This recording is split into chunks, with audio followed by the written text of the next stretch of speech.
Defining Duke, an Xbox podcast, is brought to you by, well, you. If you want to learn how to support the show, go to patreon.com/laststandmedia.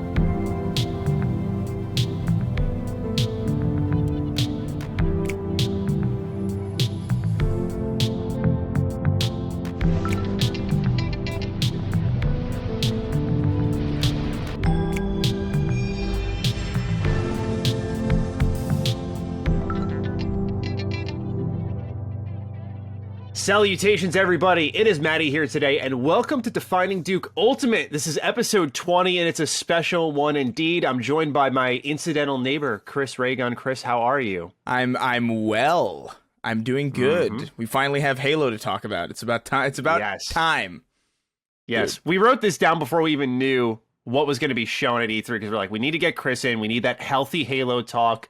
So what we're doing in this episode is going right through everything that's happened with Halo Infinite in E3, from its cinematic trailer, what's going on with the campaign, some of the hints that we got for that. Of course, multiplayer is going to be a main focus point here because of all of the information they gave us on it. That was the deep dive for them between a 12-minute video after E3 and the trailer they showed at the showcase itself. And we'll also be talking about general progression and how they're handling this new free-to-play route for the multiplayer. So it's going to be a pretty decorated discussion here. We hope you enjoy, and we're really excited about this one. So I wanted to begin things off with general topics. What exactly we feel about everything we saw, specifically the graphics upgrade, because one of the big things with Halo Infinite, of course, a little redundant, but for those who don't know or weren't paying attention, back when Halo was revealed, August 2020, gameplay-wise, I thought it looked pretty strong, but the graphics and the visuals and the animation looked very poor for what was going to be a launch title around next-gen consoles. Now we've seen the game again, this time in action, not the screenshots that we've seen in the Halo Waypoints. Chris, what did you feel about the visuals? I think it looks good. I was pretty pleased with the way that it turned out, visually speaking. Like, I know that it definitely doesn't look, this is no Ratchet and Clank, like this isn't like a next-gen necessarily looking thing, because this is obviously a cross-generation game. This is going to be apparently running on Xbox One's base Xbox. I don't know how that's even going to be possible, but I think it looks pretty damn good. To be honest, I was pretty happy with the way it looked last year, aside from like obvious things like, oh, lighting engine needs some work. Oh, there's some texture pop in and some like level of detail issues. But overall, the aesthetic and overall look of the game, I thought was fine last year, just needed some work. And now it's just like, oh, this looks exactly how I want it to look. Like, this is exactly... it looks clean, it looks crisp, there's a lot of detail, but it's not over designed, it's not noisy. I really appreciate it. It reminds me a lot of like the visual design philosophy around it reminds me a lot of like, not in like a direct comparison way, but like kind of like how clean and crisp Valorant looks, even though it's like a modern even though it's a modern... Of course I get a text message in the middle of recording. Asshole. He never texts me too, asshole.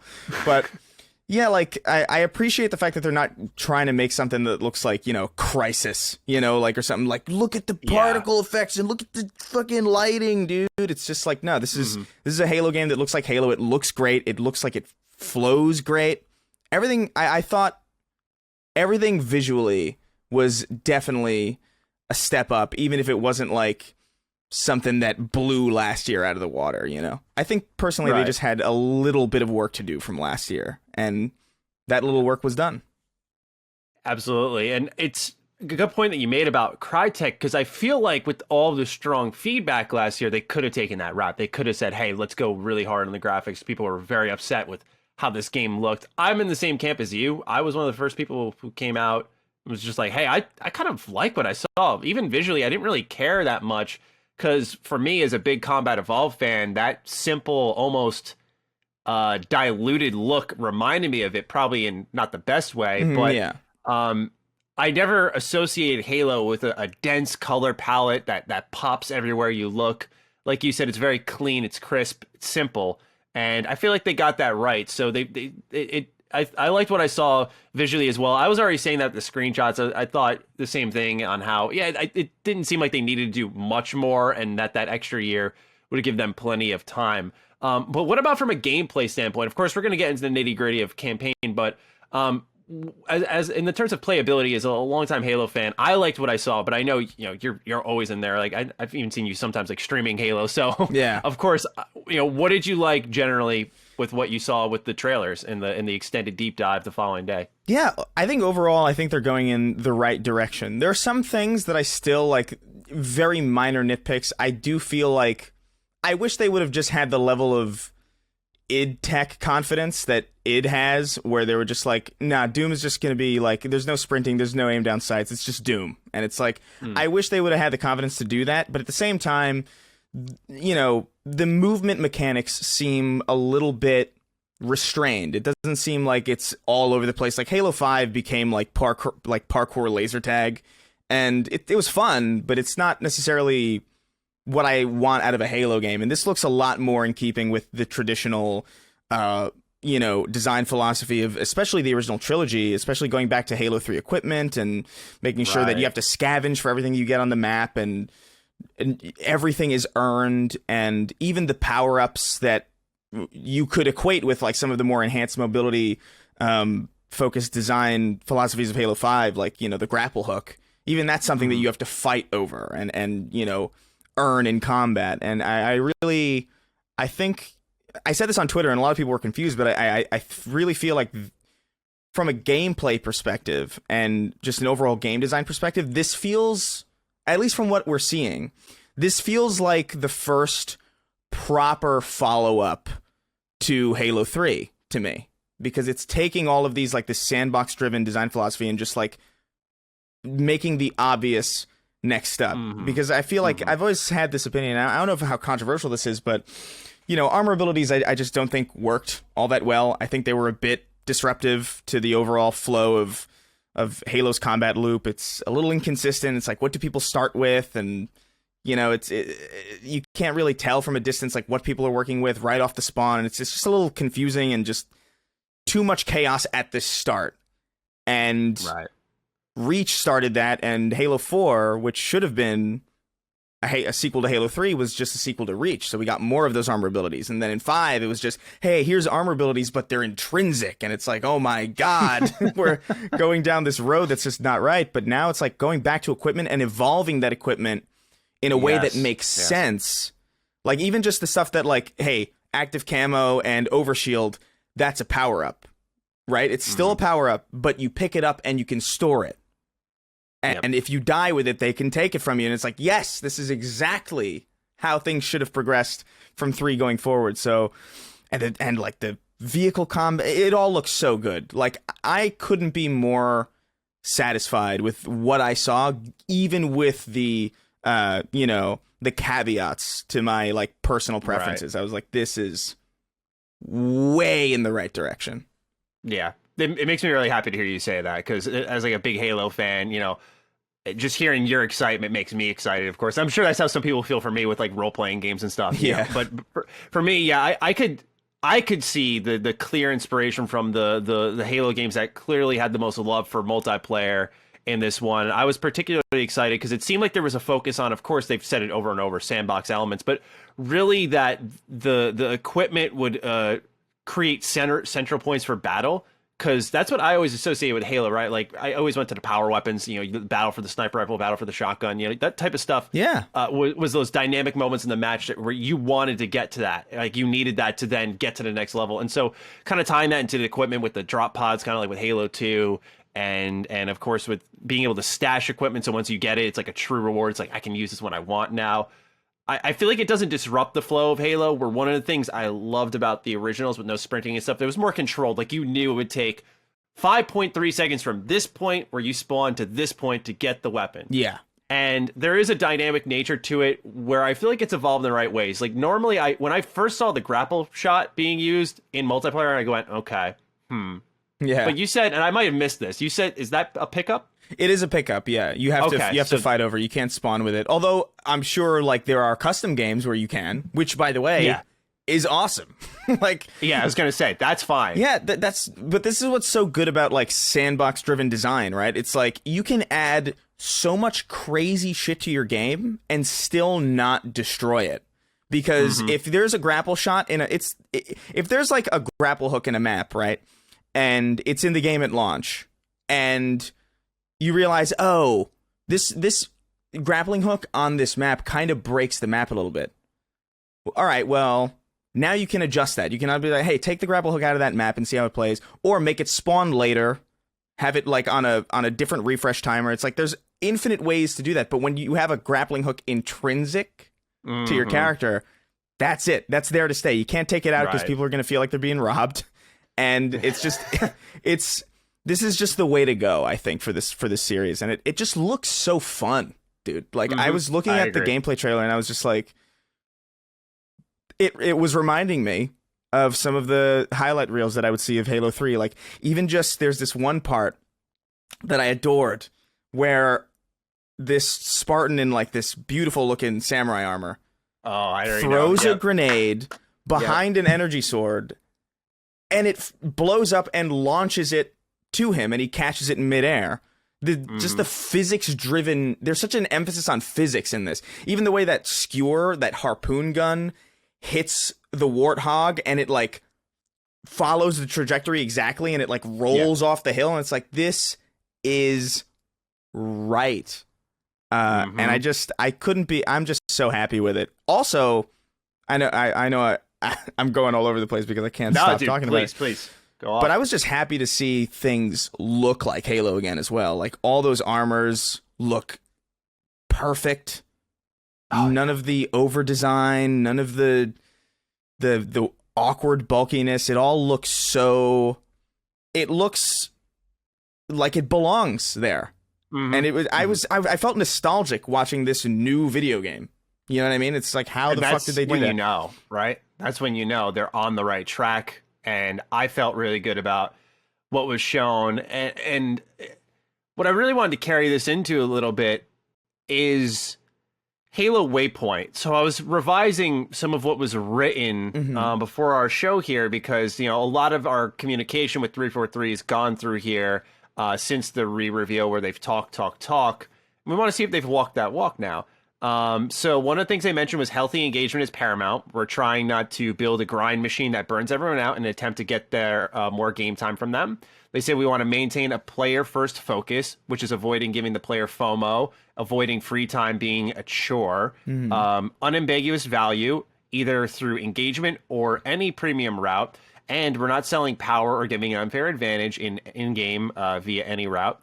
They said they'll always be listening, learning, and experimenting, and allowing player expression. These are kind of the main standouts. There were other various Halo waypoints, but from a general philosophy and an approach to the player-first mentality, do you think what you've seen with Halo Waypoint back in December and in this re-reveal, do you feel like they're hitting that mark? I think so. I think, I mean, it's hard to tell because obviously we haven't played it. There's no concrete date for a beta yet, but I'm itching. I'm itching for that. And, you know, I think it seems to me like they're going the right way, especially like with, I don't know if you want to get into this now, but like the way they're doing this battle pass as well. By all means. We can go all over. The way they're doing this, because this is a free-to-play multiplayer, which, by the way, is huge. I feel like whenever this game comes out, it's going to dominate the multiplayer conversation for a while, just by sheer nature of just availability and just the name recognition. And I would imagine this thing is going to be marketed like crazy. Has to be. And, you know, the way they're doing this battle pass, where it's like you buy it once and it doesn't expire, and, you know, if you you can choose which battle passes to put your progression towards, which is a lot of like how the MCC works now, the Master Chief Collection works now. It's whenever a new season begins, the previous seasons are still available. Like, you can go back and like, oh, this season had more stuff that I was more interested in, so I'll keep my progression through here. And if a new season comes out with new shit that you want, it's like, oh, I'll move over to this one. And it's like, I really like that system, and I am appreciative that the fact that they're going that route, because it does avoid that FOMO that I feel like, as much as I love Destiny 2 right now, it's got a bit of a problem with that, where it's like, oh my god, I missed what the hell happened this week. I don't know what the fuck's going on. That was the weapon last season. I don't have it. Sorry, can't run the raid. It's like, how do I get it then? It's like, oh, you got to go here and it's like, it's a lot. So avoiding that, I think, is a big deal. I appreciate the fact that they're putting an emphasis on, like, avoiding free time as a chore. I think that's a big deal, because a lot of these games can feel super underrated. Yeah, especially a lot of these live service games, they tend to feel, as fun as some of them can be, some of them tend to feel like second jobs. And yeah. I'm just looking forward to a game that has this as kind of a pillar, where it's like, hey, just play when you want to play. We're not going to shame you for not playing every single day for, It's what I'd hope for from a game published by Microsoft. There's just so much financial backing. Not that they have to make the game at a loss, but it's kind of that they should be the ones that are making the path for other free-to-play games coming afterwards on how to do it right. Yeah. And that value there where it doesn't feel like it's tugging at your wallet, even though it's free. And I feel like that may have just motivated them a little bit, knowing how many more people are going to jump into Halo just by going, hey, you guys want to play something tonight? Oh, Halo's free. Let's download it. Like, my friends and I still do that now. That's how we actually got into Phantasy Star Online, too. A little bit off track, but just we were like, hey, let's play something free. Yeah. Oh, look at this. This MMO looks cool. And that's going to happen with Halo, especially even more so just because of how you said it's way more recognizable. So I feel like they want to get that value right because they need a win. They really do. I'm not as dramatic as other people where they're like, do you think Microsoft's gonna get rid of 343 after this if this game flops? It's like, no, I genuinely don't think they're going to. I don't think that's even possible. Yeah. But I think they internally know we need to get at least multiplayer right. And it's not that they haven't before. 4's multiplayer died pretty quickly, but 5's wasn't bad. It just didn't feel Halo. What's great about Infinite is it looks very Halo. It has the elements while it has new modern mechanics, and that's something they even said themselves. So that's what's really having me excited. Yeah. Tech side of things, Xbox Series X owners will enjoy up to 120 FPS on supported hardware, and PC players will have a wide variety of configurable settings, spanning frame rate to graphics to keybinds and more. Of course, online isn't the only way to enjoy multiplayer. Halo Infinite will also support split screen on Xbox and LAN play via a PC local server. Just wanted to throw that out there for the audience. Do you have any thoughts on this? Because I've played some Halo split screen in my day. Yeah, no, definitely. I think everybody who has played Halo, I feel like most people experience Halo for the first time through split screen. I would imagine, or at least back in the day. Obviously, 5 that would be impossible. But I think they definitely needed to do this. This isn't something that I personally value all that much. Like, especially Halo Reach onward, I would try to do split screen, and I would notice that like the graphics would get so much worse, and like the frame rate would get so much worse because it was like rendering these like huge environments twice from two perspectives on a machine that had 512 megabytes of RAM, and I was just like, this is like I'm a performance oriented person before anything. Like, I don't give a shit 4K, give me 1080 60, and I'm like, that's fine by me. And, so this doesn't really have a lot of value to me, but I know it has a lot of value to a lot of people. And this is like a huge deal that they managed to get this back in the game.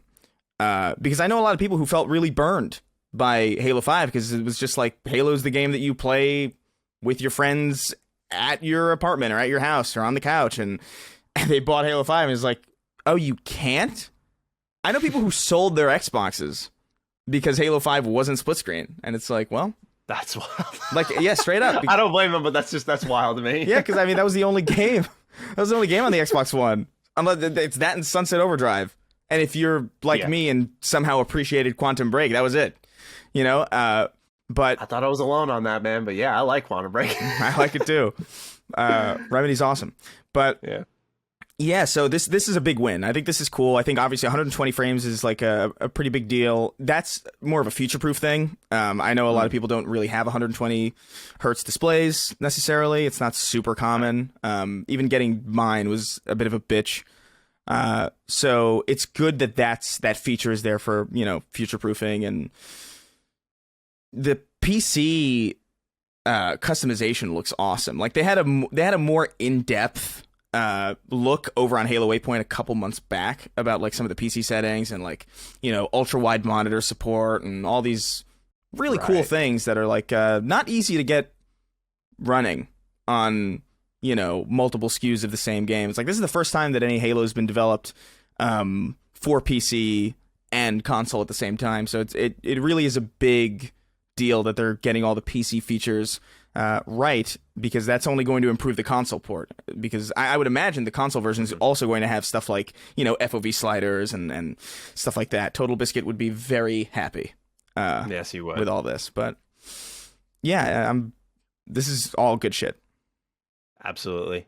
What's not good shit is the fucking release window. Yep. All right, so Phil Spencer has the audacity to hit the stage at the end of the show, and he's like puffing his chest. He's talking about everything coming to Xbox. He shows the whole lineup, Chris. You see every month's got something with a date. You see the 2022 games, and then there's Halo just sitting there. It just says holiday. They haven't committed yet. I love everything I saw with this, man, but I'm concerned. Yeah. Are you concerned? It's weird. It's weird to have a date for Starfield, dude, and not have a date for like Halo. How do you not? We've seen Halo Infinite for several years, and we've seen the game running for. Last year we saw gameplay of it, and this year we saw more, and you still don't have like a concrete release date for this. And Starfield, which is something that we've only seen once in engine yesterday, pretty much, that has a solid date for next year. It's like, this is very confusing. Right.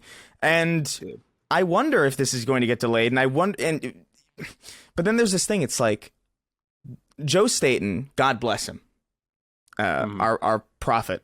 He came out there and he was like, the campaign and multiplayer will release together, which I thought was an interesting thing to mention, because why wouldn't it?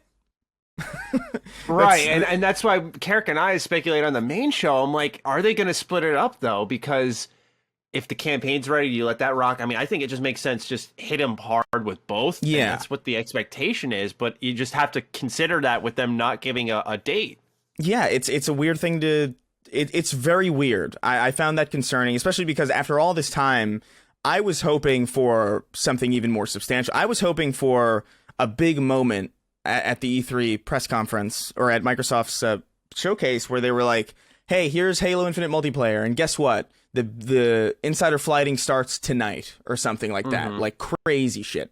That's something that I was expecting. Or not expecting, but hoping for after all of this silence and after all of this time with no real substantial update of the game in motion. And to not only get no release date, but no concrete beta date, no concrete insider flighting dates, it is concerning. And I wonder if they're going to split it up. And I wonder if that's even a bad idea, because part of me thinks maybe not. But at the same time, it's 343 has a bad reputation with new Halo titles. This one looks like an exception. This one looks great. Especially even all the stuff that I've seen from campaign, it's just it feels so right. Tonally, it's just this looks good. But my concern here is that, the Master Chief Collection didn't launch in an acceptable state at all. Halo Wars 2 is probably the only game that they launched in a positive with positive reception, and that's an RTS. It's completely outside of the wheelhouse.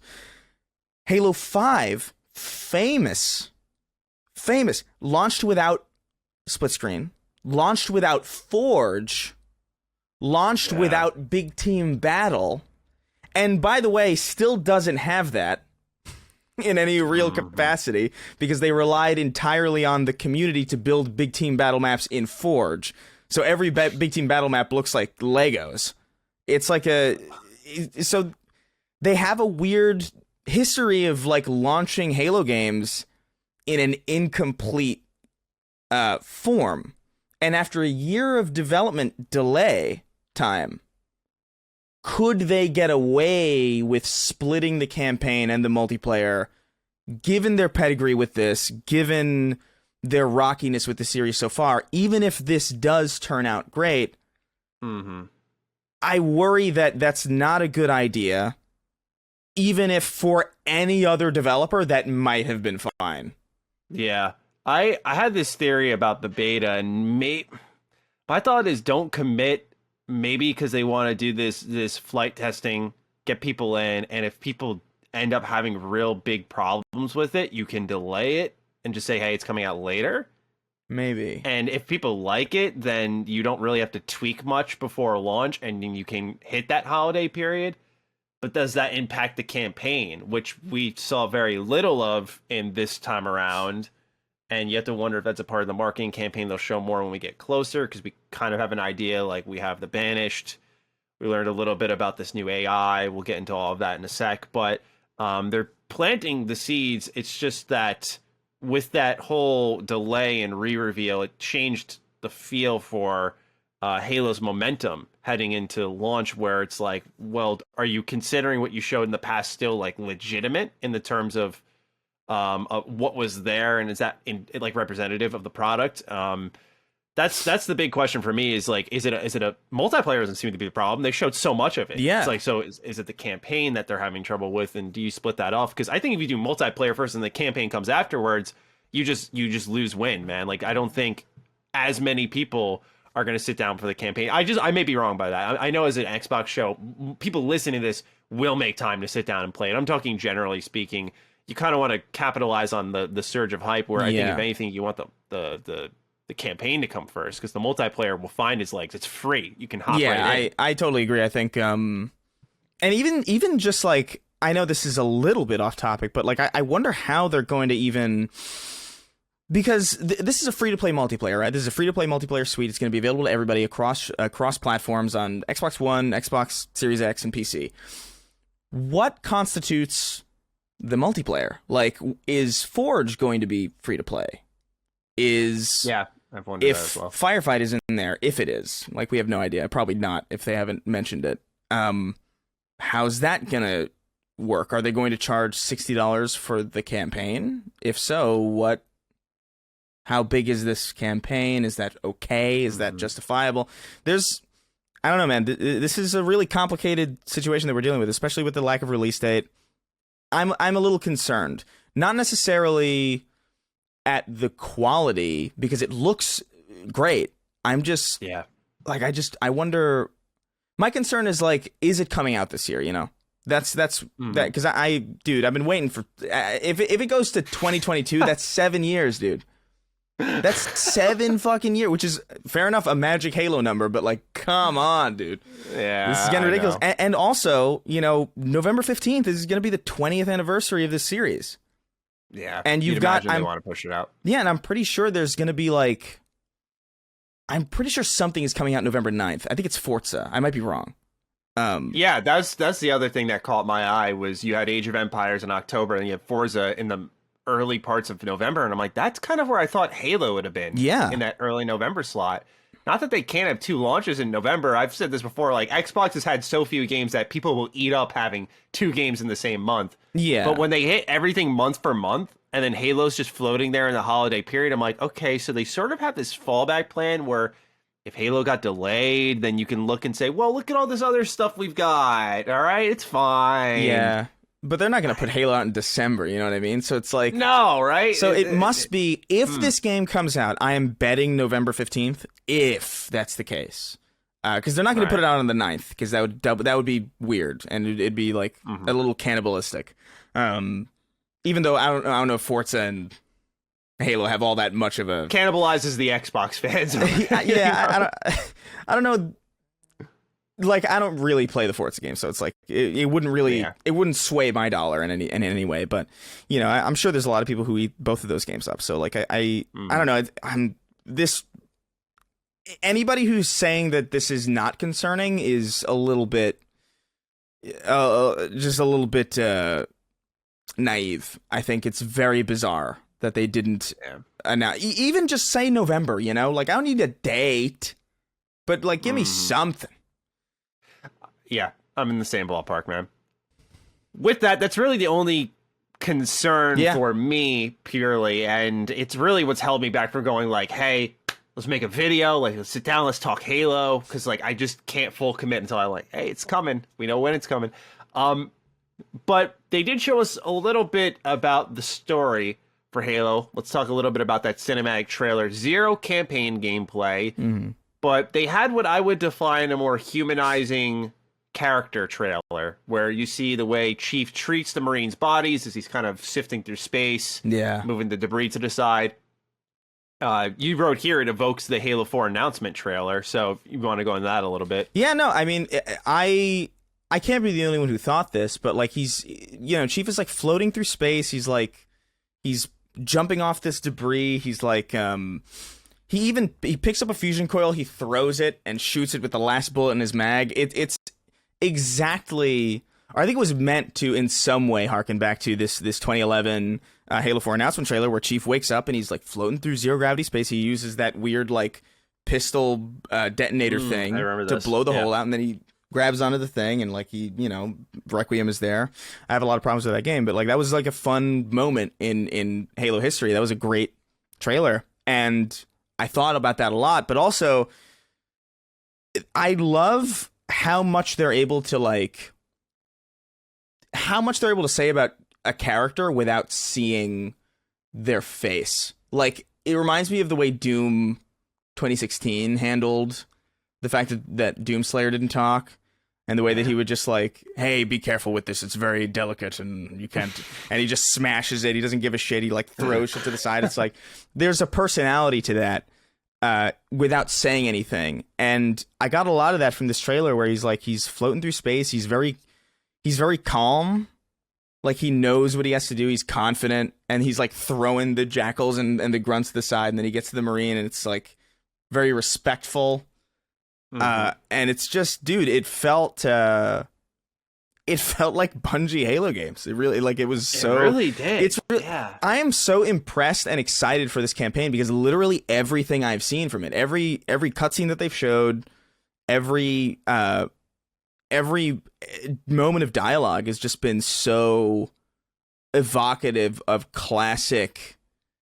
That classic trilogy mindset without being a direct copy of it. Like, even just last year when they showed Escharum, that brute talking through the hologram, and it was like very bombastic and very like there's like I got a lot of flack for saying this because people were like, this doesn't make any sense, but this is true to me, where there's like a Saturday morning villain kind of attitude approach that I really appreciated in Halo 2, especially with you know, the Prophet of Truth being like, oh, this like, and even just the Gravemind speaking in rhymes and shit. It's all very, it's not that it doesn't take itself seriously, and it's not that it's not cool, but it's just very space opera. You know, it's very well put. It's very over the top in a non Fast and Furious way, and I appreciate. I appreciate how subtle a lot of these moments are, and how like bombastic some of these moments are, and just like the character interactions have all been really solid. I'm really looking forward to this campaign more than I thought I would, especially after 5 and how objectively bad that story was.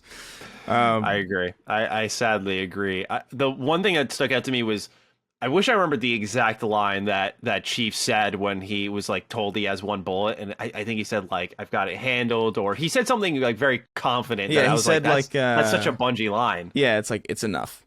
I think he said. That's what it was. That's what it was. Yeah. And when he said that, I was like, that was fucking dope. I love that. That reminded me of the Bungie Halo, probably more than anything when it came to the campaign, was that level of you have so much writing nowadays that just stretches itself and tries to sound deep and philosophical, and him just going, it's enough, speaks to his whole character. Oh, totally. Yeah. It's just, and I love that. Stoic, calm, collected. I love it. Yeah. And even just like when you compare it to 4 and 5, dude, I love Steve Downes. I love the attitude that he brings to that character, but like, he just didn't stop talking in 4 and 5, and it was just like, oh my God. It was almost Stop. too much. It's too much. Like, you don't have to do all of this. And from the first trailer, the first time they showed like the pilot, whose name we still don't know, you know, waking him up, and he just wakes up as like, status report. Like, what's going on? What's going on? Yeah, let me do something. Let me get something done. I love it. It's and it's not a robot either. It's not like completely like inhuman. There's like a level of humanity to it. Even just the way that he's talking to him in last year's campaign gameplay walkthrough, where he's like, we'll search together, you know, like all this stuff. It's like, just, I love it, man. I'm really excited for this campaign, even though, you know, I know last year's gameplay demo didn't shake the world or anything, but I loved what I saw from a gameplay perspective in that demo. The same way, yeah. And I'm like, from the moment he turns around, he's like, you see all this open area and you see the ship that looks like you can go deeper into it and explore, and I'm like, I want to fucking walk around on this ring. Remind me of Gears 5 in a way, that sort of openness and connectivity from the universe. I just loved seeing that. Totally.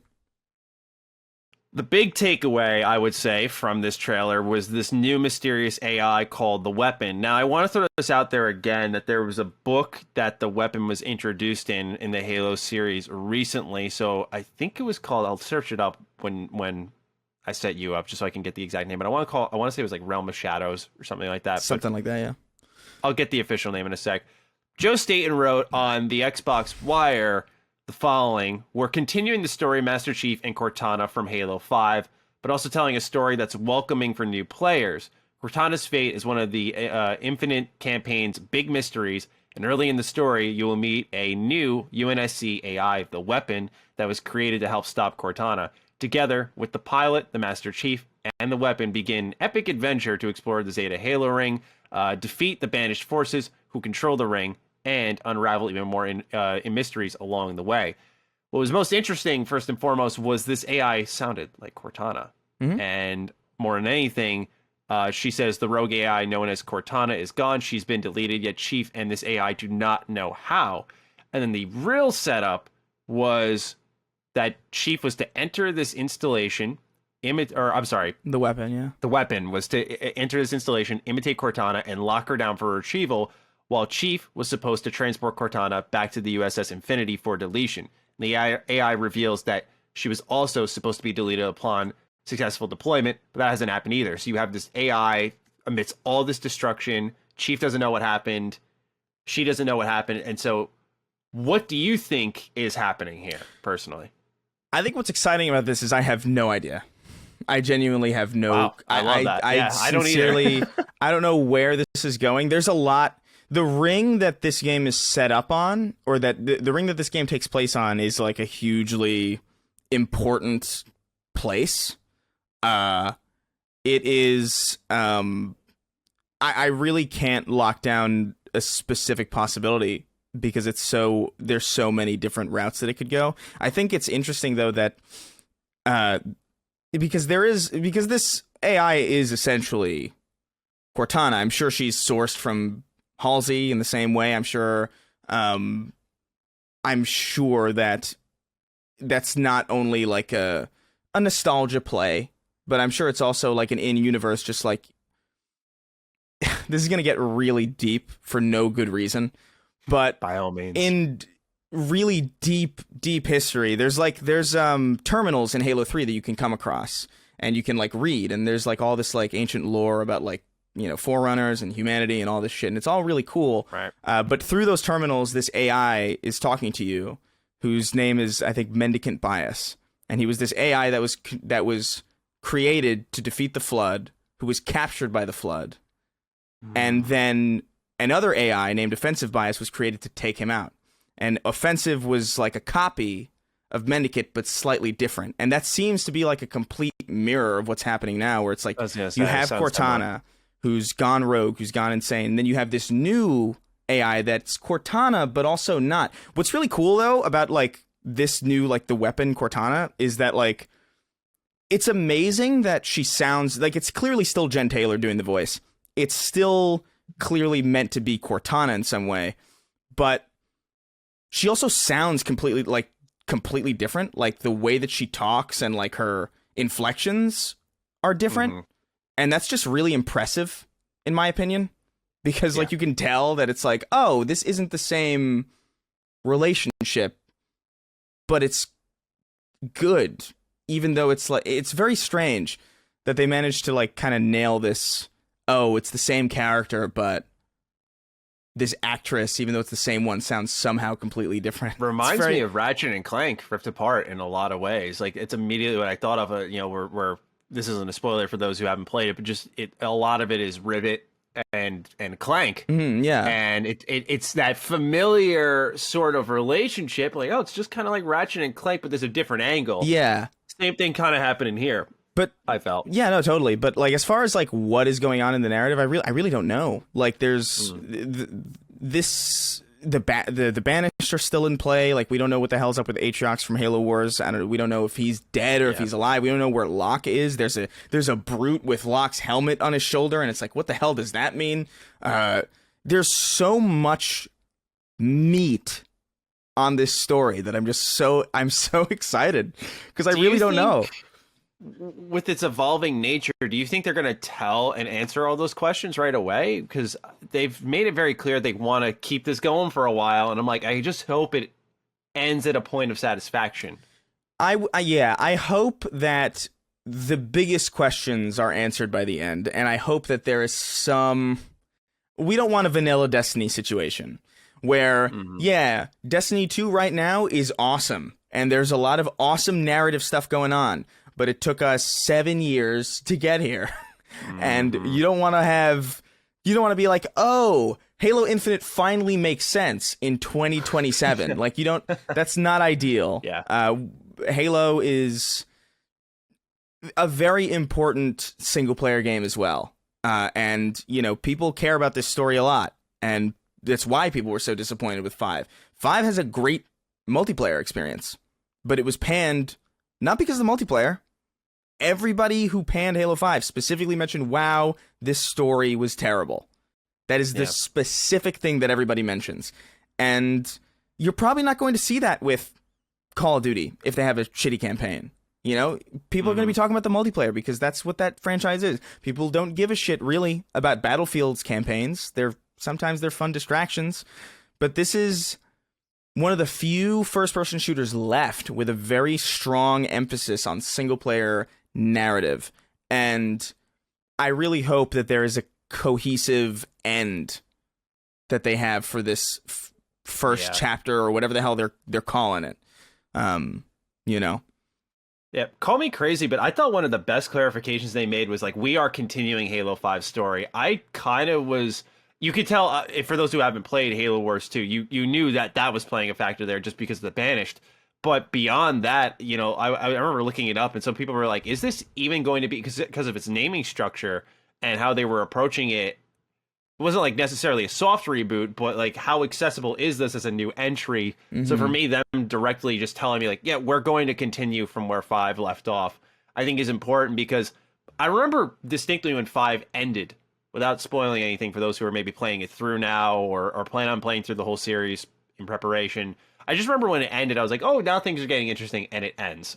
So for them to carry a little bit of that into Halo Infinite, I'm curious to see that, because it could have almost in a strange way, I compare it to Dragon Age Inquisition's Trespasser DLC, where sets up everything in the next game, and it's just this 3-4 hour pocket of content where, as a standalone game, Halo 5 story may not be great, but maybe it's just a setup to Infinite.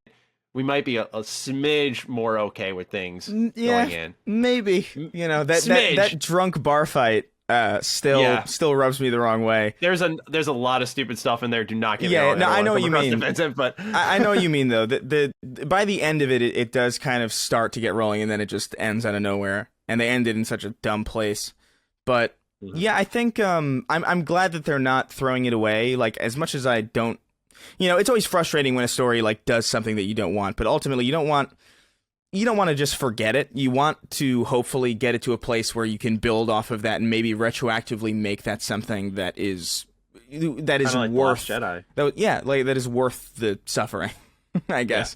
The thing that I think is most accurate to compare it to is Doom 2016, where here's a new Doom. It's just called Doom, so you'd think it's like a reboot, and it is, but it also doesn't not have anything to do with the previous Dooms. Like, those still, as old and loose as those stories are in those games, they still factor into Doom 2016, even though you don't necessarily need to have known that. And I hope that Halo Infinite is able to do it in the same way, where it's like, hey, here's a new game that's kind of a reboot, kind of, but also, is built into a universe that has existed before, and it's not all that unlike Combat Evolved, really. Like Halo Combat Evolved starts you off running from a conflict that you have no idea about, like you're just like, okay, true. Reach, I don't know. You didn't learn about Reach until fucking 9 years later. So, I mean, I guess that, there's books and stuff, but game wise, it's a little different. And if that first cutscene that we saw last year, or not last year, was it last? No, the first E3 that they showed it off, that wasn't the engine trailer.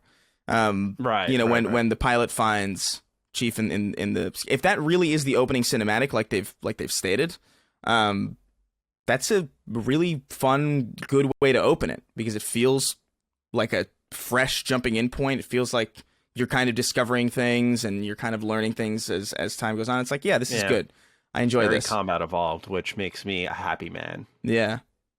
Very. I think it was a good place for them to take inspiration from anyway, just sort of to get back to basics and just totally start fresh. Last part, well, not really last part, because we're going to get into progression as well, but our last point in this show is, of course, going to be multiplayer progression. This is going to be the meat of the conversation, where I wanted to really dive into some of the things that we touched on earlier in the show that we saw during this multiplayer reveal.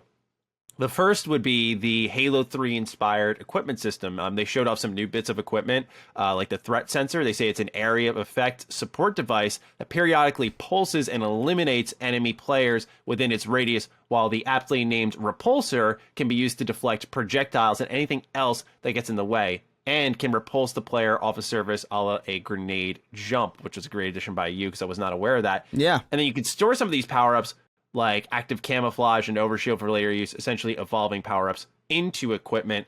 What do you make of this, taking a system of Halo from Halo 3 essentially and evolving it in some meaningful ways?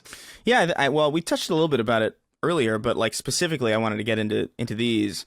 This repulsor looks awesome. Like, I didn't notice, like, I noticed this like last night when I was watching the trailer again, but there's a scene in the multiplayer trailer where the player like repulses off the ground and like flies up and like gravity hammers like 3 people, and I'm like, this is the kind of shit that adds like, you have a device or a piece of equipment that's easy for players to use, right?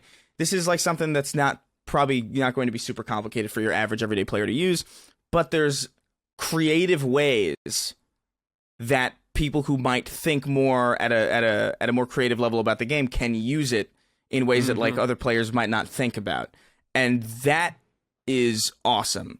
The area of effect, like threat sensor, I don't know how I feel about that. It feels like, all right, it's not too big of a deal, but I like things that are a little bit more dynamic than that. I like the bubble shield in Halo 3, for example. Like, that's something that you can use to protect yourself from damage, but it could just as easily be used against you, because someone else could maybe like throw a power drainer in there, and then you're just super fucking weak, or like, even I've seen this happen a million times where like, a player will throw a bubble shield and like somebody will rocket it and it'll just blow themselves up.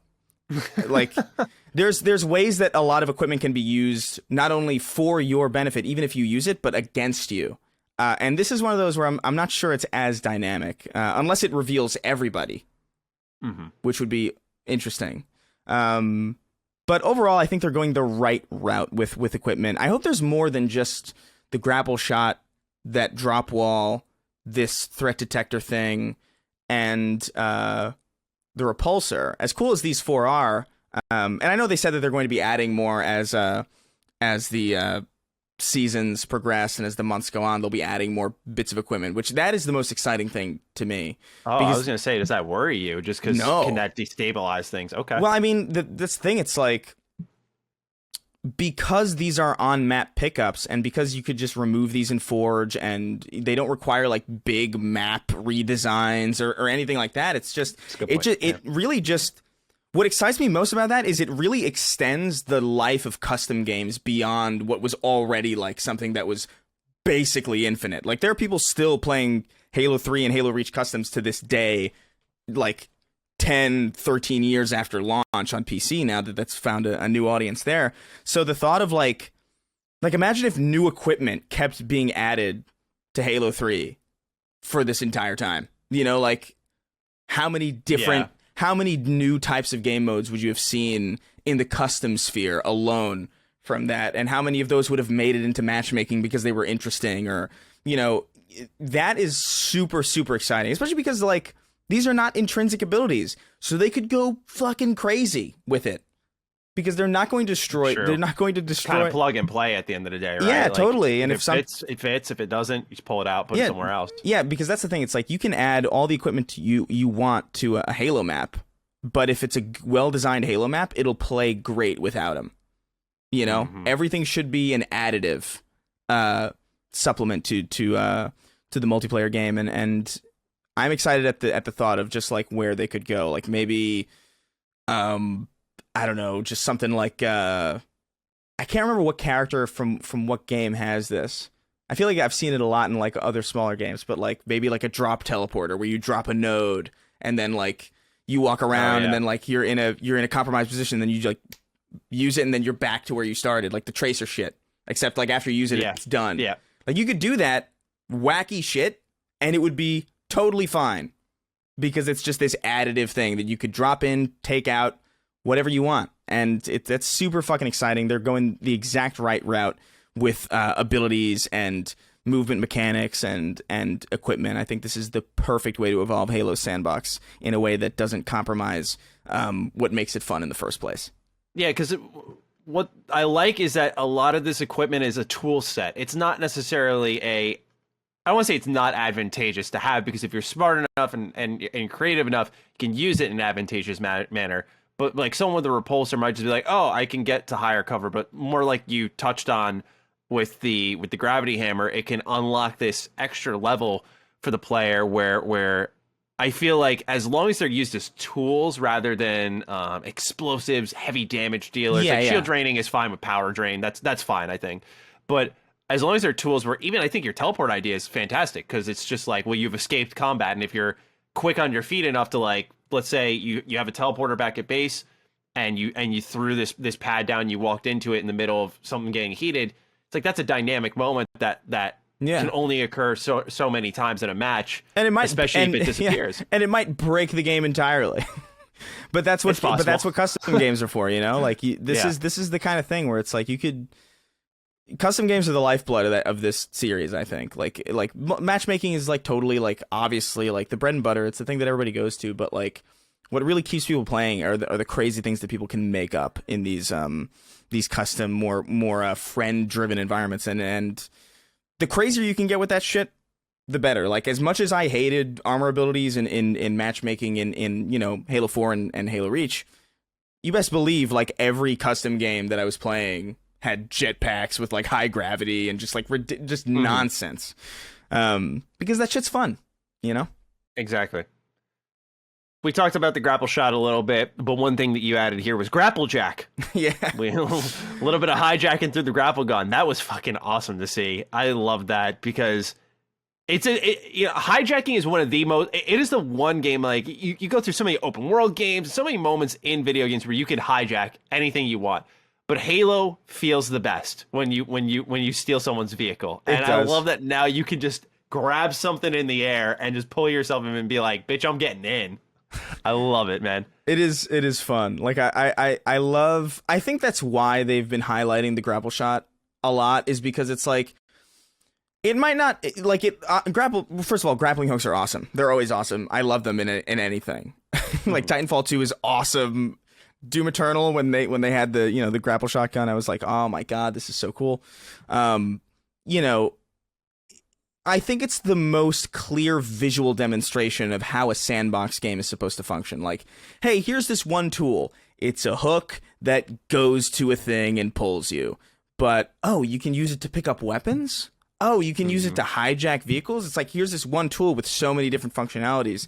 You know, what else can you use this for potentially. Like, there's probably shit that, like, even just the way that the physics interacts with every other object, like maybe there's shit that's not even intentional that you can do. Right. That's when you know you got a good piece of equipment, when like the developer goes, "We had no idea you could do that." Yeah, no, totally. Right. It's like I've seen videos of people like putting the bubble shield on like easily movable little bits of scenery and like using it as like a portable kind of like a portable shield where they can like push slowly into an enemy. It's like, this is so cool.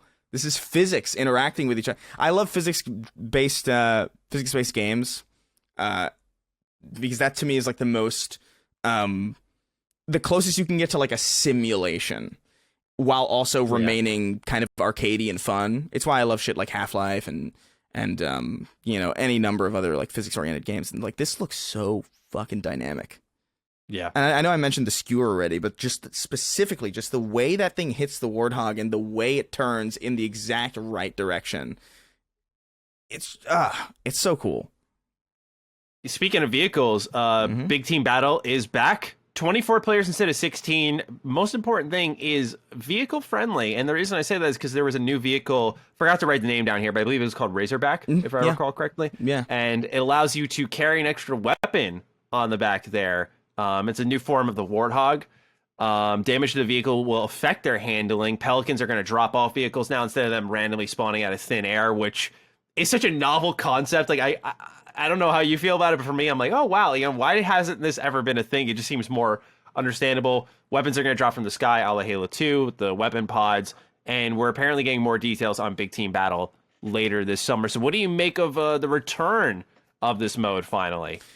I like it. I'm excited. Like, it was one of the most disappointing things in 5 to me was just the lack of Big Team, because of course, I just feel like vehicle combat is one of the things that makes Halo stand out from a lot of other FPSs. Like, the base gunplay is really great as well, and obviously the physics-driven mechanics and the way equipment interacts with other players is like really fun as well. But like, getting on a ghost and like going on a splatter spree, or like, you know, EMPing a Banshee out of the sky, and like, you know, capturing a flag and like hauling ass to a Warthog, and like that is quintessential Halo to me. Like, there is no Halo without Big Team Battle, and it was very unsettling to me that like Halo 5 launched with like, you know, 4v4 arena, super competitive, everything's really precise, and it's esports, and it's like, you can't have a casual game of Halo 5. I don't think it's possible. Like, outside of like customs, where it's like it's almost impossible to have a competitive custom game. You know, I never found myself playing the social playlist in Halo 5 to just relax and like play a game, because it just feels so try hard. It feels so like competitive. It feels like, you know, everything's precise. Everybody's like flying around and doing all this crazy shit. And I long thought, and I think I'm right on this, where just because players could sprint and slide and dash and like jump off a high ledge and like ground pound like a mile away, I felt that really devalued vehicles in the sandbox, because why get in this big bulky thing that's like slightly faster than me if I could just have infinitely more mobility on my own and be a smaller target and be able to fire back if engaged in combat. Like, it didn't jive well at all. So I'm really happy that Big Team Battle is a focus again, because it's just a really important part of it's a really important part of that game, you know, and I'm happy to see like proper maps that are built by the developers for it. No more relying on, you know, Forge, unless they do let that be additive, right? Like, the Forge has to be stuff that comes after the fact. Because one of the cool things about Halo 3 is seeing the modes from Forge. I remember, I think it was the Mongoose Racing, or there's a racing map that made it into the playlist. Like, even though this wasn't fan made, but they took like a Halo Online map and added it in. Yeah, like, that stuff is awesome. Like, I think the community creations, the supplemental stuff, like, that needs to come afterwards. Like, them relying on it, that's kind of bonkers in the scheme of things. Yeah. With the vehicles, I wanted to touch on one thing that I always loved about Halo was weird take. I'll fully admit it. I fucking hate vehicles in games, though. I don't know why I feel like I'm not doing the thing if I'm getting in and I'm letting like machinery just do it for me. You know, I gotta. But with Halo, I make that exception. I think it's because I take a game like Battlefield, for example. There is skill in Battlefield, but I remember in my days with Bad Company 2, Battlefield 3, there were instances where you could plop your ass in the vehicle and just mow people down and go on like 20 kill streaks because there was just these tight maps with 64 players and you would just shoot into buildings and, oh, I got 3 more kills. I did not like that, so it sort of turned me off from vehicles. What I love about Halo is there's this more skill-driven nature to them. Like, they're very fragile. And especially now that the damage can affect the handling of the vehicle, they're even more fragile. And so, much like we said with the equipment, I feel like vehicles, especially in big team battle now, are going to feel like tools even more so. You know, the Razorback's a great example where you can store this weapon here where, say you're playing capture the flag, you could bring, you could strategize how you're going to infiltrate the base to get the flag. I love that type of shit. So I love what they're doing with vehicles here. And that's coming from someone who typically does not enjoy that side of any games. Like, I'll use them in open world games, but if I really like the world, sometimes I'll jog around for a couple missions, like Mafia 3. Yeah. Not the best game, but like I loved its world. I thought it was so well realized, and the little details there, I just wanted to be in it. And when I'm in a car, it's like I'm going too fast. I'm going by too fast to see it all. Yeah. And I feel in multiplayer, it can be easily abused. So I love what I'm seeing here from that standpoint. Yeah. Well, it's a weird opinion. I fully admit it. It's just an angle that I'm kind of with you. Like when I was, anytime that I play Battlefield, I never get in a vehicle because, first of all, they're not really fun to use. Like I find them to be like really awkward to control, and I understand that there's like a skill gap there, which is like, that's cool, but like I just never found myself like, why would I whenever I'm in a Battlefield game, I'm either a medic or a sniper. Those are the two things. Those are my two go-tos. Which, by the way, Battlefield 5 totally devalued the medic, and I was so sad. Insane that they did that, but you know, I usually don't like the way they control, but like I think what Halo does right is that they treat vehicles like an extension of the player. Like you move in the same way. Like you don't like hold the gas button to go forward. No, you move forward. It's just an extension of you at that point. And like there's a brake system to the Warthog that I feel like a lot of people don't even know about. The word like it. I see people flip over all the goddamn time, and it's like, dude, use the brakes. The brakes keep you glued to the ground. You can drift and like stay, like you don't have to flip over every time. But I did appreciate the fact that like, and this vehicle damage system is really cool. Like just how it affects the handling. I've heard it affects the handling of like Banshees as well. It's like very interesting. I wonder how they're gonna handle that. But like there should always be like a risk reward to getting in a vehicle. It's like, hey, here's this thing that gives you a little bit more firepower, a little bit more speed, but also makes you a huge target and the thing that everyone's gonna want to focus on.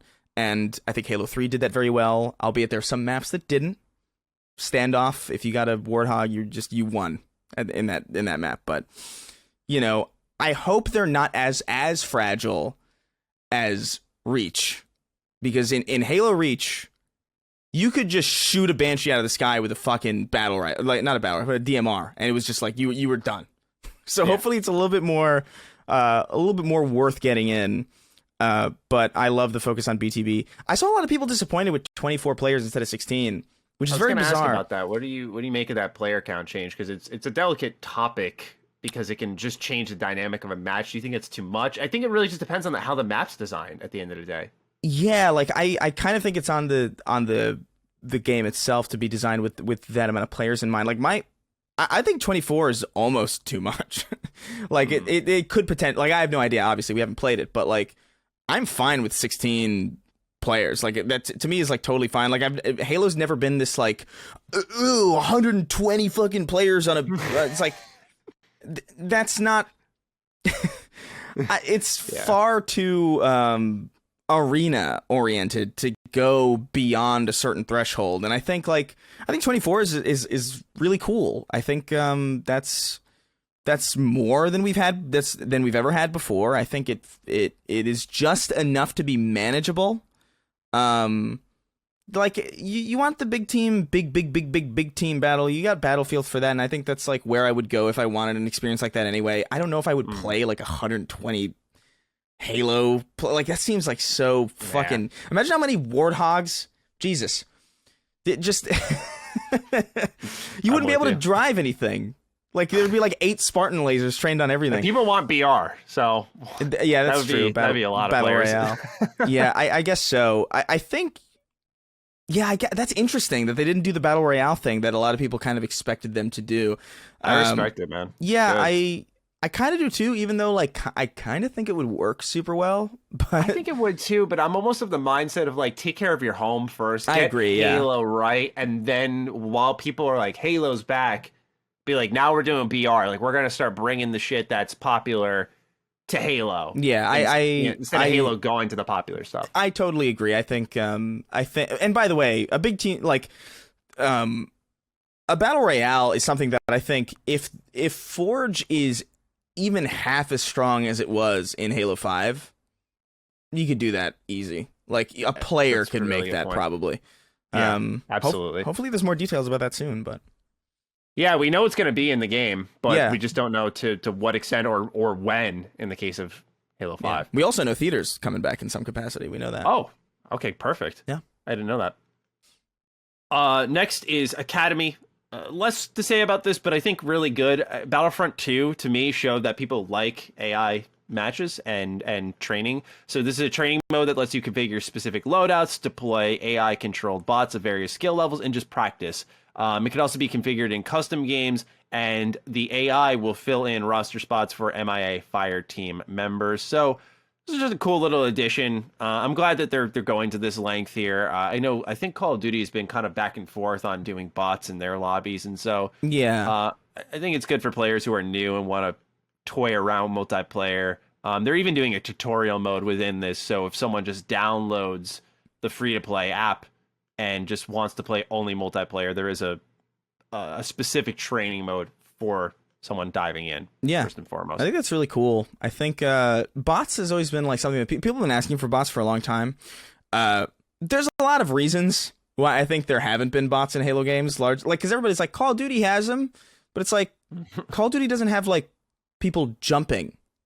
You know, like it's not like even that sounds like ridiculous, but from like a design perspective, it's like, dude, the way Halo players play on maps is hilarious. Like they're just jumping on like geometry that wasn't meant to be jumped on, and they're like hopping off of ledges, and like an AI battle in a Halo game is probably not going to be all that interesting. They'd probably have to like take like an elite AI and like staple it onto a Spartan player model, and it would look real weird. Yeah, because there's no enemy Spartans ever. So it's like I understand why it's taken them a while to get that right. Halo's a far more physics-driven game than Call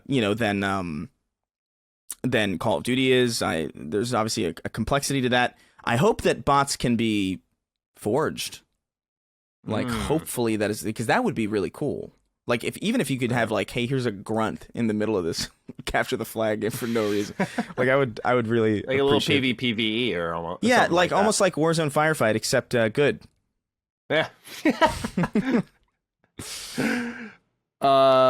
Beta, last thing in our multiplayer section here. They say later this summer, we still plan for limited pre-release technical previews with Halo insiders to help us stress test and improve the game on the road to launch. When do you think that's coming? They say later this summer, obviously. I would hope. But Here's what I would say.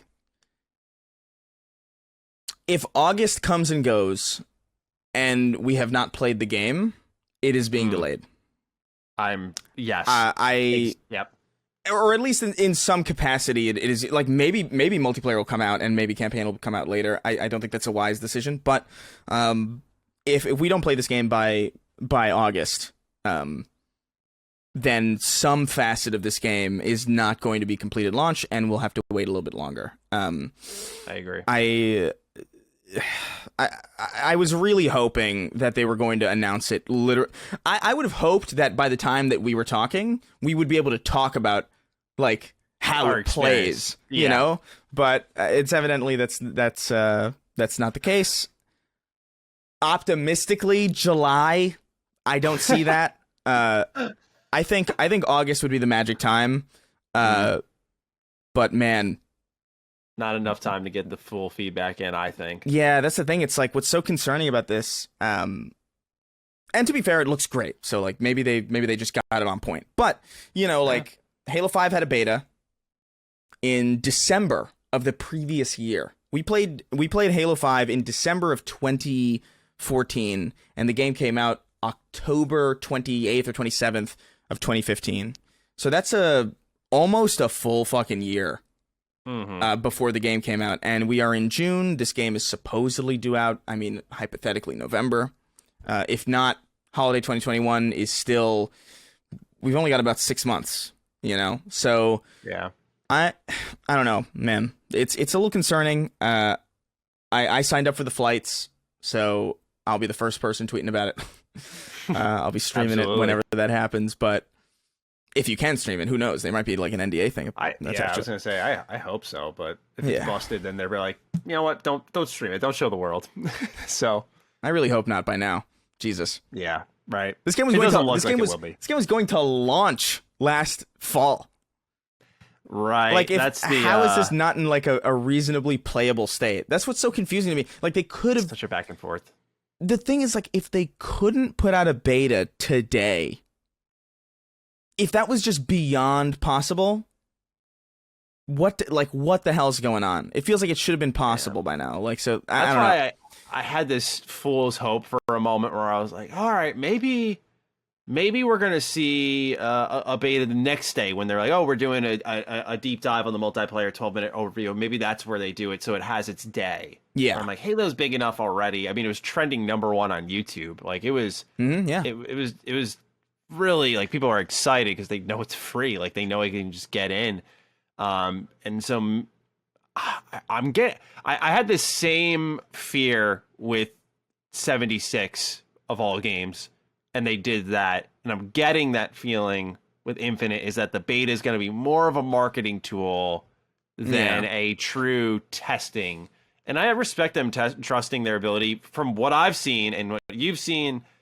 And the general consensus is, wow, this looks great. And as you suggested, maybe they just don't need a lot of tweaking when it comes down to it. Like, that very well could end up being the case, but I just feel like that player feedback is so valuable, and the word of mouth and anticipation can only build up if you give everyone a taste. And I was right there with you. I remember making my predictions video, and I'm like, yeah, they're obviously going to show Halo, of course, but I was like, yeah, they're going to come out and give us a beta. Like, I feel it. They got to do it. Now's the time. What really caught me off guard, not to pull us too far off track, but really caught me off guard was that Halo was in the middle of the showcase. Like, they started off with Starfield, and I went, oh, okay. So they're ending with Halo. Nice, like a big blowout. And then in the middle, there's Joe State and Bonnie Ross, and I'm going, wait, I checked my watch. I'm like, we still got like an hour left. What are they doing? Yeah. Like, why are they showing them now? It was a really weirdly paced show. In some instances, I felt a lot of people loved it, which is great. Yeah, I definitely thought it was great, but it also was like weird. Like, I thought it was bizarre that Halo either should have went first or last, just before the One More Thing.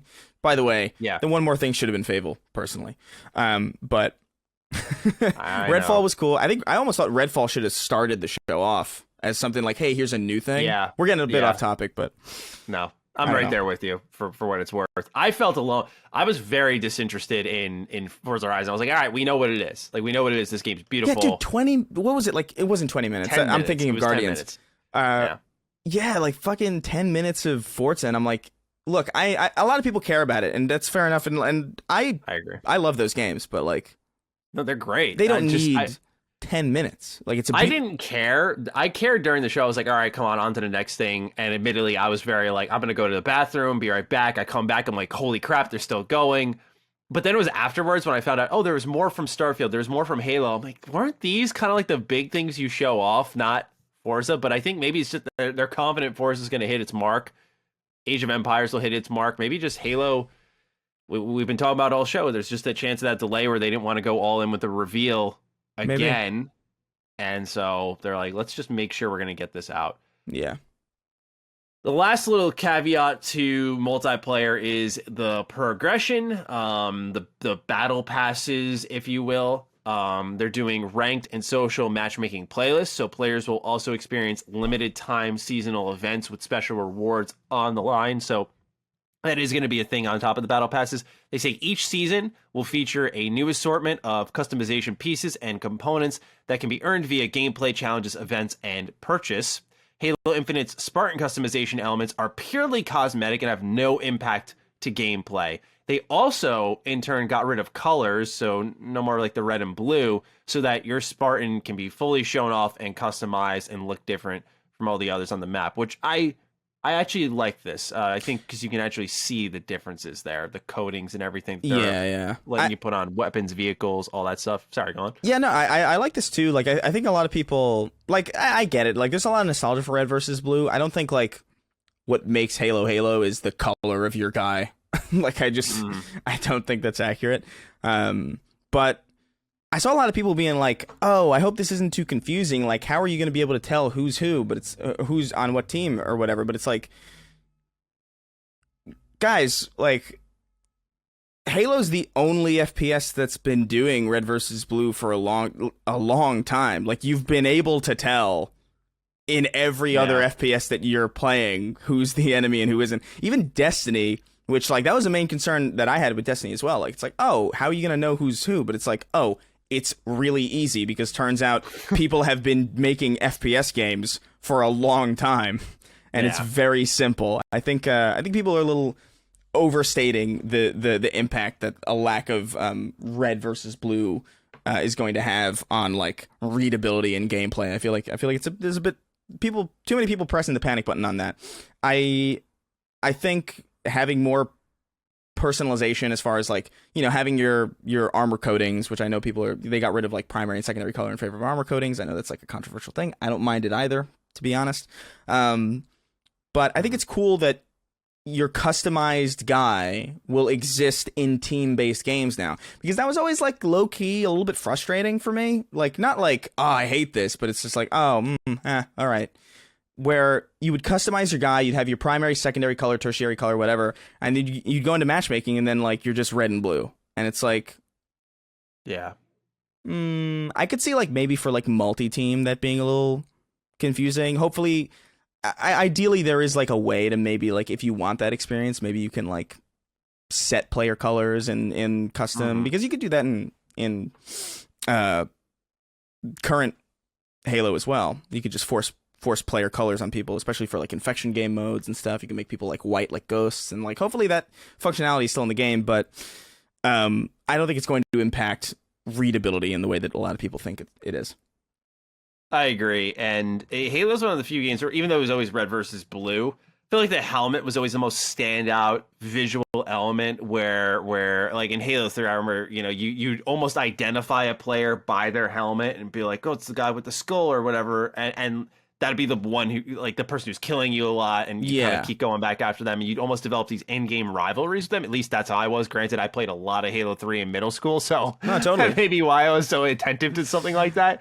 No, but I'm not really concerned about the colors. I think just customization full on is fine. As you said, we've been seeing it in a lot of other FPS. Oh, so, yeah. Also, the customization looks awesome.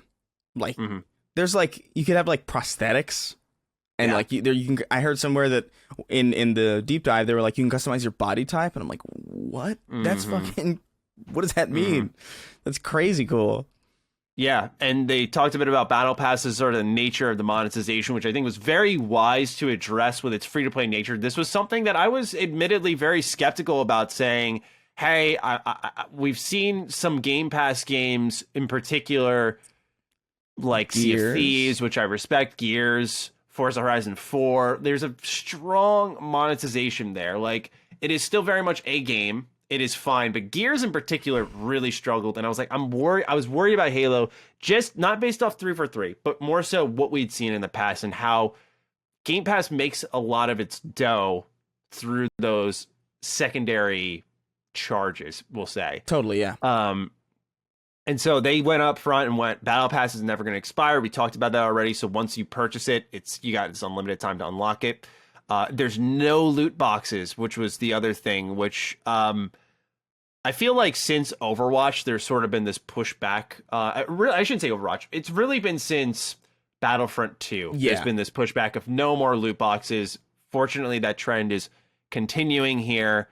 And so it looks like it's a situation where the Battle Pass will be this thing that you can progress whenever you want. It's not going to be a chore to tap in. And then you can sort of identify and pick out, I want this armor. Like, this looks like something I want. and just go for that specifically and just play and earn towards that, which I think makes it a much healthier multiplayer experience. Something that is very underrated, by the way. A lot of games struggle with, I think, like, of course, with something like Halo is a special case where that sandbox nature can keep you coming back and just playing the game is fun. But I'm also, of course, as a big RPG guy, I love the carrot at the end of the stick. Like, come get this thing, Matt, come on. And here I come, I'm going for it. I love that they're kind of doing this in an intelligent manner. Of course, battle passes are not this novel concept, but the way they're handling it where it doesn't expire.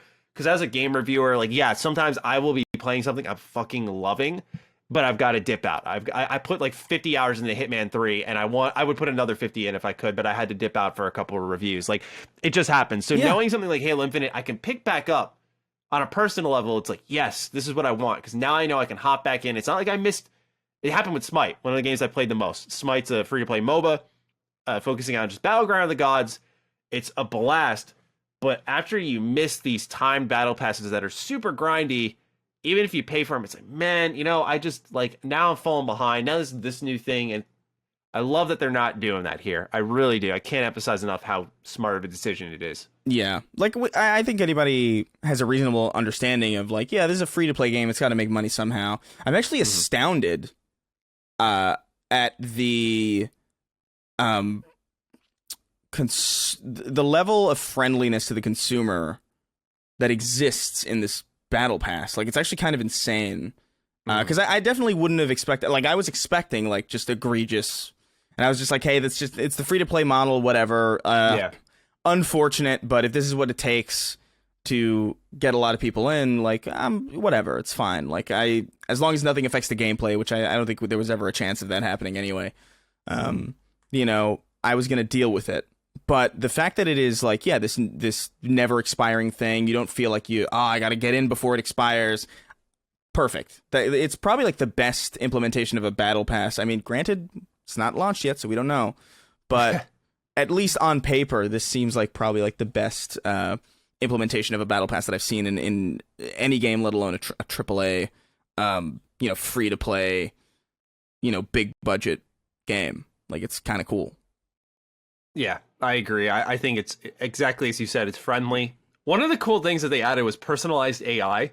The AI that's going to give you updates throughout the match. Like, they're going to have different voices and stuff. I really liked this kind of change here, because it really does.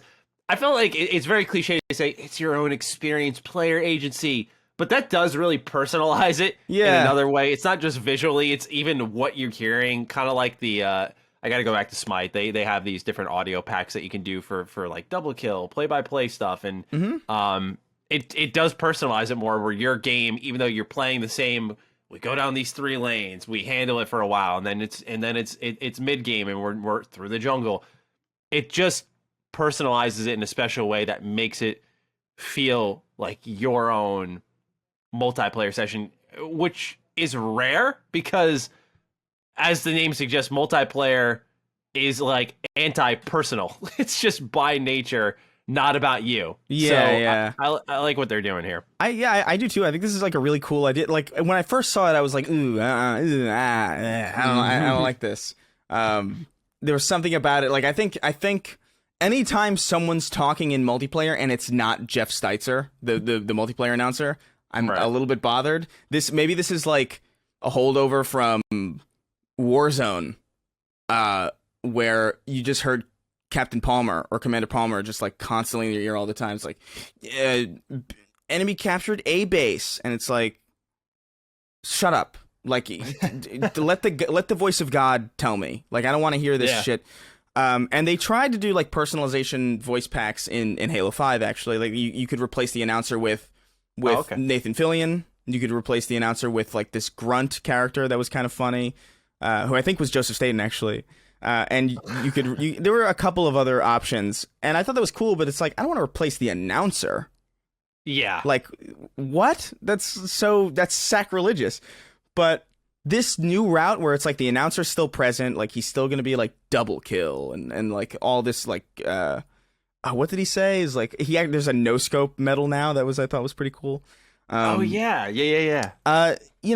The fact that he's there, but this other AI, you have this other level of personalization that, like, is a little bit separate that doesn't stomp all over him. I think that's cool, especially just from a personalization aspect, and especially like when I first started thinking about the possibilities of this, like who could they get to do voice packs for this? Like, could you get as a free to play game, right? You could that's kind of the juice right there. Yeah, well, the first thing I thought of was, dude, I would pay for Sergeant Johnson AI, like totally, like without a doubt. Like if I could have Sergeant Johnson like in my ear telling me, get your ass back to base. Like, ooh, I love that. I would, that's perfect. Or like just Keith David not even Arbiter, just Keith David by himself. The buttery voice of God. Like I think they're going all the right ways with customization here. Like, and I don't know if you caught this, and maybe I'm wrong, because I haven't seen anybody else talk about this. There's a scene in the multiplayer reveal trailer where like they're showing off Oddball, where he's got the skull and he's got like the Hamlet. He's doing the Hamlet thing, and he the spray. It looks like a spray. Yeah. Like, no one talked about it. Like, people were like, oh, it's like graffiti. And I'm like, it could be. It could just be like graffiti, but it looks so detailed and it looks so fresh that like... It's intentional. Yeah. It was like just in the dead part of the screen where nothing was happening. Yeah, I think there's going to be sprays in this. They haven't said this, and, you know, I could be wrong. It would make sense that there would be graffiti of, you know, Master Chief in if that map takes place where I think it takes place. But I think there's going to be sprays, and I think that's kind of fun too. Like, there's all these different things that you can unlock and like ways that you can personalize your character, this AI, all the armor pieces, all the coatings, the sprays. I think this is as good as you can get for a game that is built on having a stable gameplay framework that you should under no circumstances interrupt, especially with equipment coming later. I think this is just fun, and especially with every season, or however they're going to break this up, every battle pass having its own theme. I don't know if you heard this, but the theme for the first season or chapter of Infinite Free-to-Play Multiplayer is Reach inspired, which is why we're seeing a lot of you know, here's Emil's knife, and here's Carter's helmet, and here's Emil's helmet, and here's like a lot of Reach-oriented customization. And that's awesome too, because what happens when, like, will we get Hayabusa in like a Halo 3 inspired season? In the customization where the armor, it says armor core is a customizable thing. Like, what the hell is that? There's so much here to like really dissect, and a lot, and none of it is bad. Like, all of it is cool, and all of it is very encouraging. And yeah, I just feel like, I feel weirdly, even with the concern that I have with this release date not being ironed out in a concrete way, and with this beta date being a little bit cagey, I can't help but feel this like overwhelming sense of optimism when it comes to this thing. It looks right. It feels like they're going the right way. Everything that I've seen from campaign looks great tonally. The music that they've put out in the past like couple, like I think month or two, has been so on point with like the spirit of like Combat Evolved and Halo 2, and you could argue it's like, oh, they're just reusing like stings, and it's like, but dude, like, yeah. Like, I mean, of course. That's what Final Fantasy VII Remake did, and I think it worked perfectly fine. Dude, imagine, you can hear it, but it's reimagined. Imagine if some asshole was just like, hey, let's remake Final Fantasy VII, but let's make our own music. Fuck you. Are you joking? Or like, imagine if a Star Wars movie came out and you didn't hear like any like it was dubstep. Yeah, it was like you're a storied sci-fi franchise, and there's a reason why people why people fell in love with this series, and it's not all one thing, but like, dude, music alone and art design alone, I would argue that music and art have single-handedly, or I guess double-handedly, because those are two things, have single-handedly carried Star Wars this entire fucking time.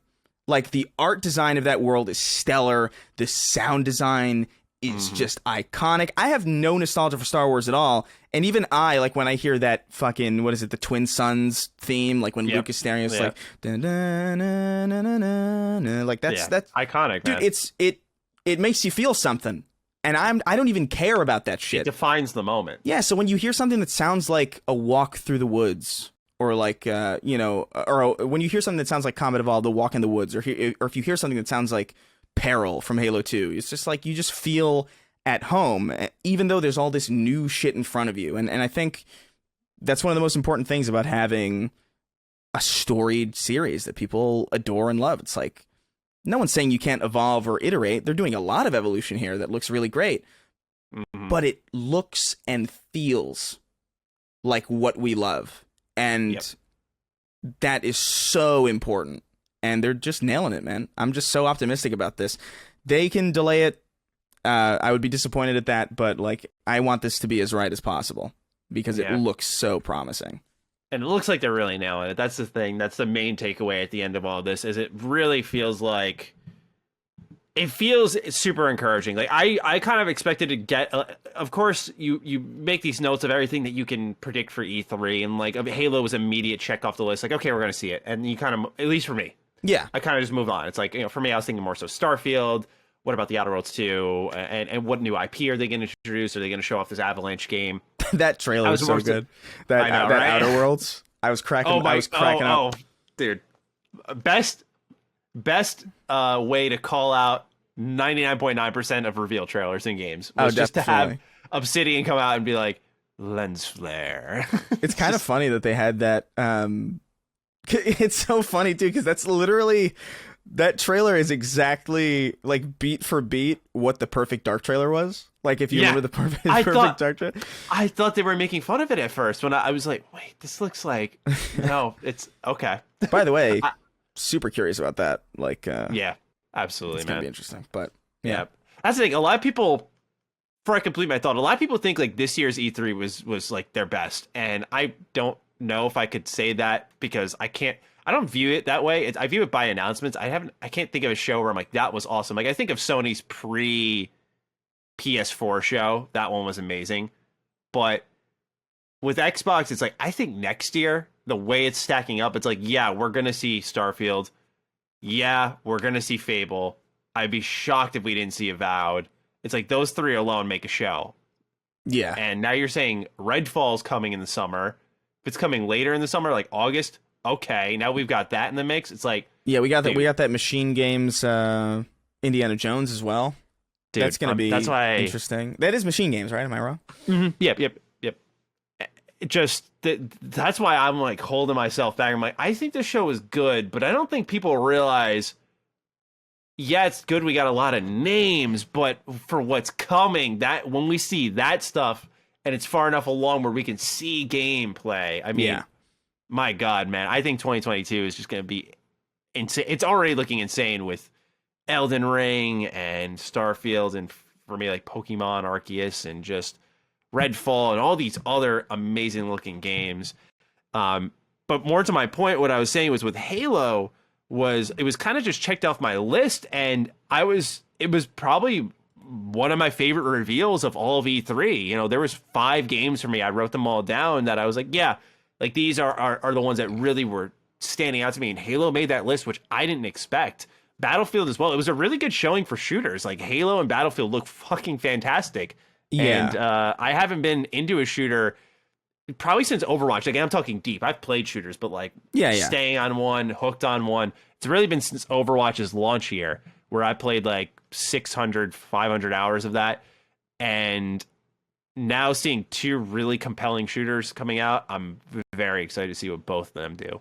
Yeah, no, I think it was a good showcase. It definitely wasn't their best one. But it wasn't particularly, I didn't think it was particularly weak either. I thought it was like, this is all overall a solid showcase. I was really happy with what I saw. Dude, in comparison to like everything that was surrounding it as well. Like, God, it made it look so good, man. This was without a doubt, pound for pound, the worst E3 that like I've ever seen. But like, But they had These a other really solid companies need to showcase. get in line, man. Like Gearbox, Capcom. Like, dude, just go join someone else's show. Dude, Stop what you're doing. I couldn't believe it's like, hey, I'm Randy Pitchford. I'm gonna go harass Kevin Hart for fucking 30 minutes. Hey, welcome to Take Two. Welcome to our Zoom call. Yeah, dude. Wow. But It was incredible, man. These companies need to start taking notes or something. or just don't show up, dude. Just don't show up if you don't. Yeah, right? Like, we'll be okay. Like, there's no shame. There's no shame in not showing up. In fact, there's restraint, and like that was one of the most one of the reasons I was excited about the Xbox Bethesda showcase going at once is because it's like, oh, there's going to be such a minimal fat in the showcase, and I think they had a good pace. I think there was for the most part. I think one of the ones that was really off topic, but like Replaced looks fucking incredible. Oh, yeah. But no, I overall, dude, I'm stoked about like how this thing is looking. There was a lot of concern, especially last year, and how little we were seeing and how little gameplay we've seen since last year. But I think my fears about how this thing's going to play have been largely put to rest. I'm curious still about how much content there will be. We've not seen too many maps, even as far as the campaign goes. Like, we've only seen that Pacific Northwest kind of looking area. Like, I wonder if true. Like, I wonder if there's going to be even this last showing. We saw a little bit of it. Yeah, like I wonder if there's going to be, like, I would like sweeping deserts and you know these biomes that are like classically like, hey, like I want something to remind me of like the Ark. I want something to remind me of you know the forests and jungles of Africa, like in the beginning of Halo 3. And I imagine we'll see more of that. Part of me is, I want to see the campaign one more time, but part of me likes the conservative approach because I feel like so many games show too much. Like, show a lot of multiplayer, go for it, because that's supposed to be replayable. And even if I see it, it's different from experiencing it. With the campaign, it's like, make that special. Like, make it where I go into a biome and I go, whoa, this reminds me of Assault on the Control Room or something. Like, this is crazy. You're totally right. Like hopefully there's like snow and like you're right. Like, I appreciate that they're being restrictive or they're being a little bit restrained, but also part of me is like worried. It's like, are they being restrained because they're being restrained, or are they showing Pacific Northwest because that's all there is? Like, you know what I mean? It's like that's one thing where it's like, I hope there's more than just that.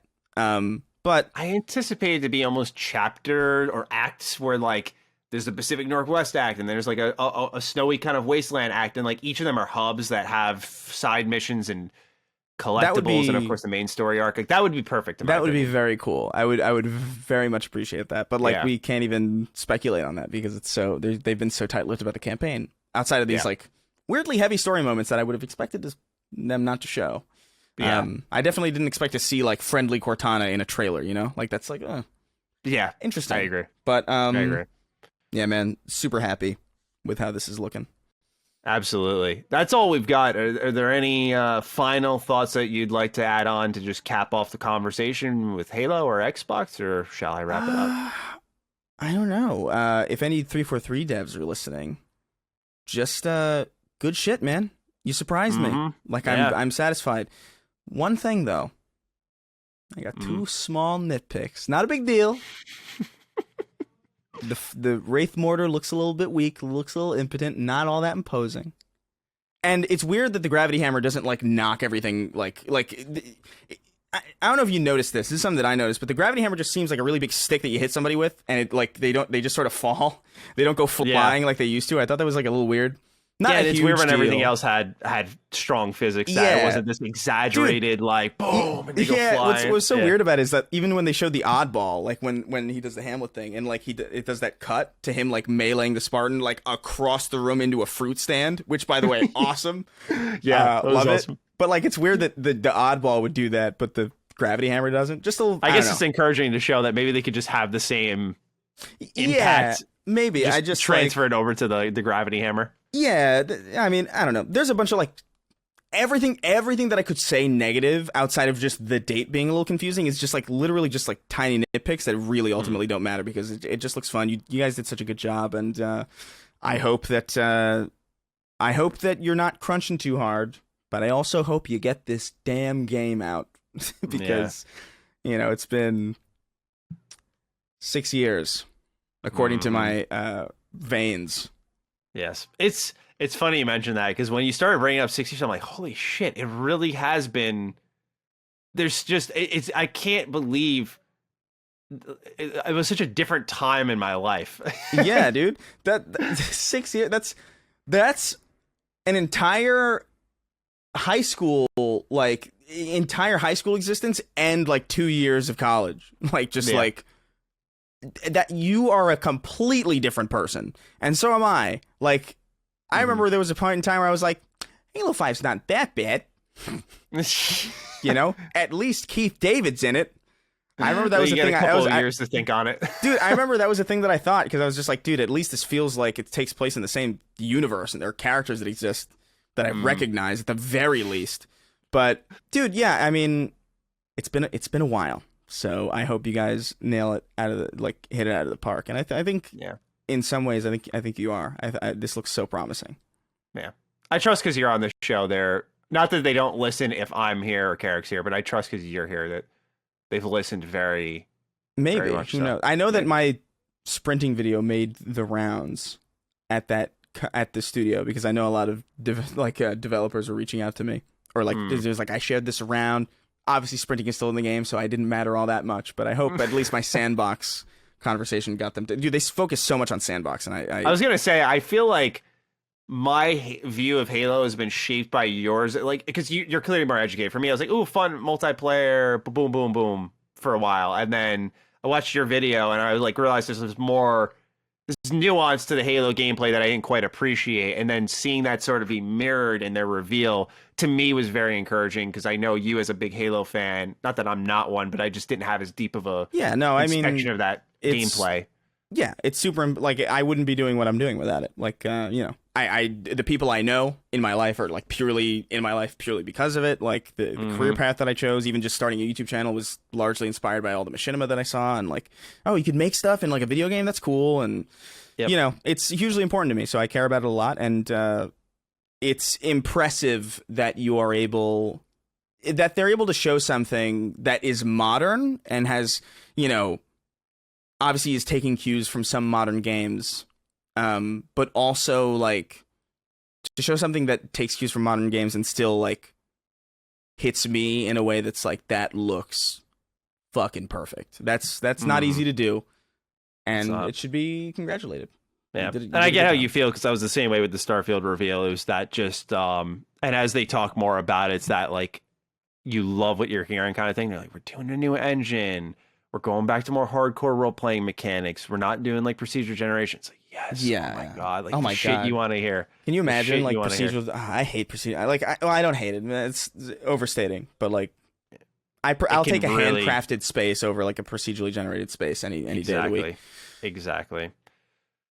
All right, Chris, this has been an absolute blast. Thank you so much for lending me your time, the audience your time, and of course, your expertise more than anything. It has certainly guided our conversation, and we'll have you back on whenever you please. And of course, as we get the beta or insider testing, if we're able to talk about that, we'll of course do a dedicated episode for that and just keep our Halo content rolling. But to the listeners out there, thank you so much for tuning into episode 20 of Defining Duke Ultimate. We hope you did enjoy. And with that, we'll catch you next time, where we're going to be doing a solo mailbag episode, and then we're going to try call-ins. We're going to see how that goes. I'm sure it won't be a disaster. So, oh man, until then, good luck with that. Yeah, I know, right? I didn't even listen to call-ins because I'm like, let me just go in blind. Like, this is likely going to be a travesty, so let me just experience it in the most harmful way possible. Yeah. So, with that, thank you all so much, and we will catch you next time with episode 21 of Defining Duke Ultimate. Peace out. Take care, guys. Defining Duke, an Xbox podcast, is a product and trademark of Last Stand Media and Collins Last Stand LLC, and is recorded from the good old USA. The show was conceived by Matthew Mr. Matty Plays Schroeder and me, Colin Moriarty, and is written and produced by Matthew Schroeder. Matty's co-host is Jeremy ACG Penter. Defining Duke's executive producer is Dustin Furman, and the show is edited by associate producer Ben Smith. All of Last Stand's theme music is by Ramon Narvaez. As you know, all of Last Stand Media's shows, including Defining Duke, are fan-funded on Patreon at patreon.com/laststandmedia. The following names are at the producer support level or higher on Patreon, and we're grateful for your kindness and generosity.